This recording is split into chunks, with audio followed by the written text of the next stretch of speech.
दोस्तों, कहानी की शुरुआत में हम देख सकते हैं कि एक लड़का लिफ्ट खोलने की भरपूर कोशिश कर रहा होता है। वो घबरा भी रहा होता है, लेकिन इसका साथी इसे रिलैक्स करने की कोशिश करता है। अनलकीली इसके साथी को एक शख्स ने गोली मार दी और वो फौरी तौर पर मर जाता है। लड़का अब और भी ज्यादा घबरा जाता है, बंदूक उठाता है और शूटर पर हमला करने की भी कोशिश करता है। वो लिफ्ट में चला जाता है और एक शख्स को देखता है जो मुकम्मल स्याह कलर का मास्क पहना हुआ होता है। लड़का और भी ज्यादा घबरा जाता है क्योंकि ये शख्स एक हकीकी अफसाना है। इसे यकीन नहीं आता इस बात पर और वो मास्क पहना हुआ आदमी इसे मारने ही वाला होता है कि वो खिड़की से बाहर नीचे जमीन पर छलांग लगा देता है। लड़का लिफ्ट में कांपता हुआ छोड़कर चला जाता है वहाँ से। वो इस बात की कासी करता है कि ऐसा होना ही था क्योंकि इन्होंने इंसानी स्मगलर्स के साथ काम करना शुरू किया था और वो हिटमैन इनके पीछे आ रहा है। लड़के का बॉस पहले ही मर चुका होता है। वो इस मंजर को याद करता है जब इसका बॉस और दूसरे लोग एक एक गोली में एक एक करके मारे गए। वो अपनी जान बचाने के लिए भागता हुआ ग्राउंड फ्लोर पर पहुंच जाता है जहां लिफ्ट खुलती है। वो अपने साथियों को बुलाता है, लेकिन अनलकीली इसकी गर्दन में गोली लग जाती है। इसका साथी भी उस आदमी पर हमला करता है, लेकिन वो इन सभी को मार डालता है। जैसा कि लड़का मरने ही वाला है, इसने पूछा कि क्या तुम सच में हो। वो इसे कहता है कि मुझे लोगों ने फेबल का नाम दिया है, लेकिन मैं तो ऐसा हूँ ही नहीं, वो तो सिर्फ एक किलर है। एक लड़की करीब आती है और पूछती है कि क्या सब कुछ ठीक है क्योंकि इसने गोली की आवाजें सुनी है। फेबल जवाब देता है कि सब कुछ ठीक है, अपना मास्क हटाता है और इसके साथ गाड़ी में बैठ जाता है। वो इससे टीवी ऑन करने के लिए कहता है। वो हंसना शुरू कर देता है जब वो अपने पसंदीदा कॉमेडियन जैकल का शो देख रहा होता है। लड़की को ये बहुत ज्यादा अजीब लगता है और वो इसे पूछती है कि वो 5 से 6 लोगों को मारने के बाद इतना पुरसुकून कैसे हो सकता है, वो किस तरह हंस सकता है। वो जवाब देता है कि ये सिर्फ एक आम चीज है इसके लिए, और चुप करो तुम, मुझे शो को एंजॉय करने दो। वो अपनी मंजिल पर पहुंच जाते हैं। वो बाहर गोली चलाता है। लड़की इनके बॉस से मिलती है जो मछली पका रहा होता है। वो इससे इस वाकये के बारे में बताती है, ये नोट करते हुए कि फेबल लोगों को मार डालता है और फिर अपने पसंदीदा कॉमेडियन को देखकर बहुत ज्यादा रिलैक्स भी होता है। बॉस भी इसकी फिक्र में है। जब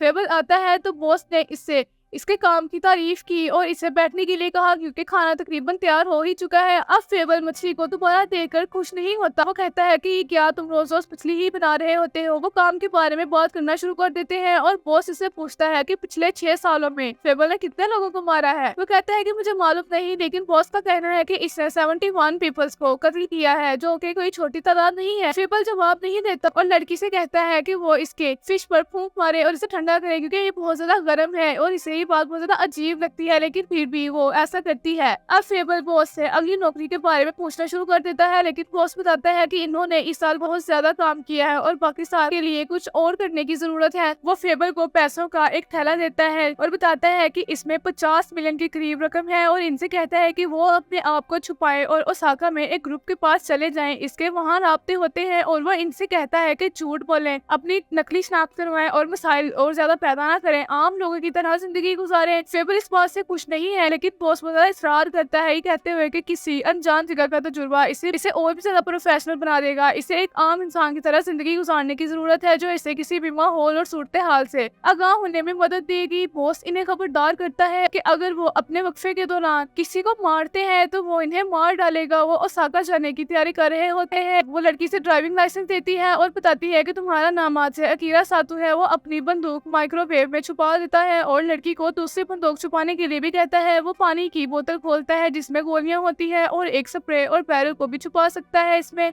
वो इसे बॉस के हुक्म की याद दिलाती है कि अपने साथ कोई भी बंदूक न ले। वो जवाब देता है कि वो इन्हें सिर्फ माइक्रोवेव में रखता है, लिहाजा बॉस कल इन्हें उठा लेगा, लेकिन अपना नाइट हॉक लेने पर इसरार करता है क्योंकि ये इसका साथी है। वो इसे सीरियसली नहीं लेता और अपने ड्राइविंग लाइसेंस पर अपनी सालगिरह यकम अप्रैल फूल डे देखकर बहुत ज्यादा नाखुश हो जाता है। वो इसे बताती है कि वो जाली जिंदगी गुजार रहे हैं, इसलिए इससे कोई फर्क नहीं पड़ता। कार में वो इससे पूछती है कि वो हिटमैन क्यों बन गया। वो जवाब नहीं देना चाहता और इसके बारे में अजीब महसूस करता है, लेकिन इसने बताया कि वो एक साल तक साथ रहेंगे, लिहाजा इन्हें इसकी आदत डालने की जरूरत है। वो इससे इसके माजी के बारे में पूछता है, सोचता है क्या बॉस की कोई लवर है। वो जवाब देती है कि नहीं नहीं, ऐसा कुछ भी नहीं है। मैं तो जब 10 साल की थी तो मेरा घर जल गया था और मेरे पेरेंट्स की डेथ हो गई थी और मैं इस आदमी के पास आ गई और इसी के पास रहना शुरू हो गई। इसने मुझे यही सब कुछ सिखाया है। ये इसके इसकी कहानी है। वो इसकी कहानी के बारे में इससे पूछती है लेकिन वो इसे कुछ भी बता नहीं पाता और वो नाराज ही हो जाती है। वो कॉफी और आराम के लिए रुके और इसने 2 चोरों को पहचान लिया जिन्होंने कार चोरी की थी। वो इससे कहती है कि परेशानी ना पैदा करे और कॉफी खरीदने के लिए चली जाती है। वो एक बेंच पर बैठ जाता है, चोरों को इनकी कार के करीब आते हुए देखता है। वो अपने आप को सोचता है कि वो इन्हें भी प्रोफेशनल नहीं है। वो कार में पड़े हुए 50 मिलियन की रकम को सूंघ तो नहीं सकते। जब वो इसके करीब आते हैं और इससे पर्स मांगते हैं तो वो इन पर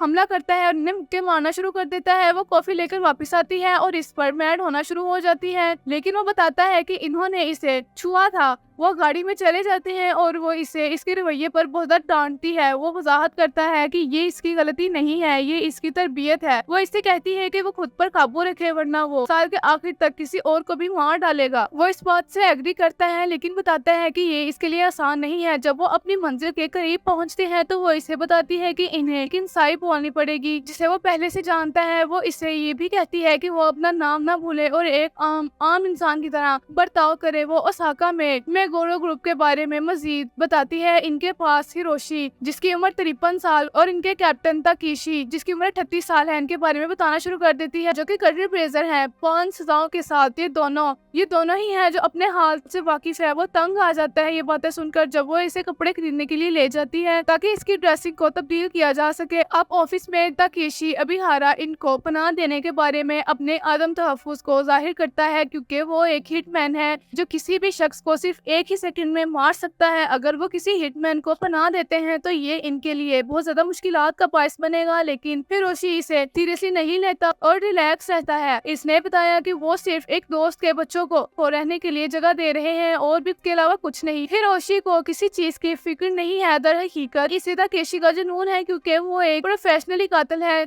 जिसने इसे 3 साल कबल स्मेकिन ग्रुप का आसानी से सफाया कर दिया था। बॉस और हर मेंबर को सिर्फ 2 मिनट में हर लाश के लिए सिर्फ एक गोली मार देता था। वो एक हैरत अंगेज शख्स है जिसने अपने हाथ और चाकू इस्तेमाल करने की बजाय बमबारी करके हजारों अफराद को मारा है। वो कत्ल करने की सलाहियत रखता है। इसी वक्त कोई आता है और सातू के आने के बारे में बताता है। वो इन्हें कमरे में जाने के लिए कहते हैं। वो इनका इंतजार कर रहे हैं और इन्हें देखना नाकाबिल यकीन है। जब तक केशी अबिहारा इनसे बात करने की कोशिश करता है लेकिन वो बदतमीजी से जवाब देता है। अपनी अदम तहफ्फुज़ की वजह से वो इससे पूछता है कि अगर इसे इस लम्हे इसकी हौसला अफजाई करने पर इसे और बॉस को मारना पड़ा तो वो क्या करेगा। एक खामी के तौर पर हिरोशी ने जवाब दिया कि वो अपनी बाएं जेब से बंदूक निकालेंगे और ये भी बताया कि ये बंदूक जिसे लोटस रोड गन कहते हैं एक 22 पॉइंट रिवॉल्वर है। ये सच निकला। इसकी जेब में बंदूक है और इसने ऐसा सिर्फ इसलिए किया कि इसने एक फेबल को देखा था। ताहम वो अब भी मुतमिन नहीं है और पूछता है कि वो क्या करेगा अगर इसके पास सिर्फ 5 गोलियां रह जाए और इसे बाहर 10 आदमियों का सामना करना पड़े। हिरोशी ने इसे सादगी से जवाब देते हुए कहा कि वो हिरोशी की बंदूक ले लेगा। बहुत सस्ता है और वो हैरान है कि इसे ये सब कुछ कैसे मालूम हुआ। इसके बाद वो दोनों बताते हैं कि वो 1 साल तक वहाँ रहेंगे और अपनी जिंदगी आसानी से गुजारेंगे। इनकी असल शनाख्त कोई भी नहीं जानता। वो बताते हैं कि वो वहाँ रहकर बहुत ज्यादा खुश है और रूल्स भी आसान है। नंबर 1, इन्हें एक सादा और आम जिंदगी गुजारनी चाहिए और परेशानी का बायस नहीं बनना किसी के लिए। अगर वो अपने ग्रुप के लिए परेशानी का बायस बनते हैं तो इन्हें बाहर निकाल दिया जाएगा। वो इससे एग्री कर लेते हैं और अपना कमरा देखने के लिए वहाँ से चले जाते हैं, लेकिन ताकेशी इन्हें रोक देता है और सीरियस होकर कहता है कि ताकेशी के नाक के बाल चिपके हुए हैं जो इसे बहुत ज्यादा शर्मिंदा कर देता है। कार में वो इस पर चिल्लाती है और कहती है कि अगर इसने अपने बालों का ख्याल नहीं रखा तो वो खुद को बड़ी मुश्किल में डाल देंगे। ताकेशी गाड़ी में अपनी नाक के बाल हटाना शुरू कर देता है। वो इन्हें अपना घर दिखाता है जो असल में इनके मेंबर्स मुसीबत में पड़ने पर यूज करते हैं और इन्हें एक पुरानी गाड़ी दिखाता है और कहता है कि तुम लोगों की कार है और वो इसे बहुत पसंद भी करता है। वो अपनी कार के बारे में बहुत ज्यादा खुश हो जाता है और इनसे कहता है कि इसे छूने की हिम्मत ना करे कोई भी, ये एक रूल है। अभी बाहर निकल रहे हैं। इसने इसे बताया कि इसने अपने बारे में कई अफवाहें सुनी है कि इसने अपने तमाम अहदाफ को सिर्फ एक गोली से मार डाला, लेकिन वो इसमें यकीन नहीं कर सकता था, इसलिए वो अपनी सलाहियतों को जांचना चाहता था। वो इसे बंदूक देता है और पूछता है कि वो कहाँ गोली मारेगा। वो जवाब देता है कि वो इसे शूटिंग की जगह बताएगा और इसे 2 सेकंड में ढूंढकर शूट कर देगा। ये एक मुश्किल काम है। वो इसे कहता है कि इसे सिक्योरिटी कैमरों को गोली मारना है। वो ये काम सिर्फ 1 सेकंड में ही कर लेता है, लेकिन अनलकीली इसे कैमरे की बजाय वो दीवार को गोली मार देता है और मलबा इसकी पसंदीदा कार की छत पर गिर जाता है। इसने जिक्र किया कि ये इसकी गलती नहीं है, इसे ही गोली मारने के लिए कहा गया था। वो अपनी मर्जी से कुछ नहीं कर रहा था। वो आती है और इसका हाथ छूती है और कहती है कि वो गाड़ी को बिल्कुल साफ कर देगी क्योंकि हालात अब खराब हो रहे हैं। वो इससे एग्री कर लेता देता है। ताकेशी अबिहारा अपने साथ याकुजा से कहता है कि वो कैमरे से इस सबको रिकॉर्ड कर ले और वीडियो ले ले और इन पर नजर रखने का भी मशवरा देता है। वो मानता है। दूसरी तरफ फेबर को अपने कमरे में कई कैमरे मिलते हैं। इसके बाद वो ऊपर की तरफ बढ़ता है और सोचता है कि इसकी छुट्टी शुरू हो गई है और इसे इस सबको एंजॉय करना चाहिए। इसे अपनी जिंदगी भी याद है जब वो लोगों को मार रहा था। अचानक वो किसी की आवाज सुनता है। एक औरत को देखता है जिसके पेट में बहुत ज्यादा दर्द हो रहा होता है, लेकिन वो अपने कमरे में चली जाती है। याकुजा अपनी नजर सातू पर रखता है और इसे कैमरों के जरिए देखता है। ताकेशी को बताता है कि वो इन पर नजर रखता है, ताहम फेबर के कैमरे काम नहीं कर रहे, वो सब बंद है। ताकेशी इसमें दिलचस्पी लेना स्टार्ट कर देता है और इनका पीछा इनके शहर उनके ग्रुप से करना चाहता है क्योंकि वो इनके लिए बहुत ज्यादा डेंजरस है। वो किसी किस्म का खतरा मोल लेने की पोजीशन में नहीं है। अकीरा सातू ने कपड़े नहीं पहने होते, वो अपनी गन को साफ कर रहा होता है और अपना पसंदीदा कॉमेडी शो देख रहा होता है और आखिर में इसे युको का फोन आता है और वो शराब पीने के लिए एक बार में जाते हैं। वो वहाँ खुश नहीं है और सब कुछ बहुत अजीब सा लगता है। वो इसे आराम करने और रिलैक्स होने के लिए कहती है। वो इससे हॉबीज के बारे में पूछना शुरू कर देती है, लेकिन वो बताता है कि इसकी कोई भी हॉबी नहीं है, इसे किसी भी चीज का शौक नहीं है और बताता है कि अगर इसके पास कोई शौक होता भी तो सिर्फ ये था कि इसकी उम्र लंबी हो जाए, जो वो नहीं चाहता। वो इसे कहती है कि इसे छुट्टी के दौरान कोई शौक मिलेगा। वो इससे इसके शौक के बारे में भी पूछता है और वो जवाब देती है कि वो किसी ऐसे शख्स को तलाश करना चाहती है जो इस साल के दौरान हमेशा इसके साथ रहे और इससे प्यार करे। याकुजा जो इन पर नजर रखते हैं कुछ दोस्तों से इनके साथ बदतमीजी करने के लिए कहते हैं ताकि वो लड़े और आसानी से इनका पीछा शहर से बाहर कर सके। घर वापस चले जाते हैं और वो बिल्कुल नॉर्मल है, लेकिन वो बहुत ज्यादा पी चुकी होती है और इसे संभाल नहीं सकती। अब कुछ लड़के आते हैं और इनके साथ बदतमीजी करने की कोशिश करते हैं। वो इसे घर जाने को कहते हैं, अगर वो इसके साथ रही तो इसके साथ बदतमीजी करेंगे और इससे बहुत ज्यादा हर्ट भी करेंगे, वो इन्हें मार डालेगा। वो मान लेती है इस बात को और चली जाती है। अब वो इस पर हाँ करते हैं और वो सिर्फ अपने आप को बचाता है, दिखावा करता है कि इसे चोट लगी है और वो वापस नहीं लड़ रहा।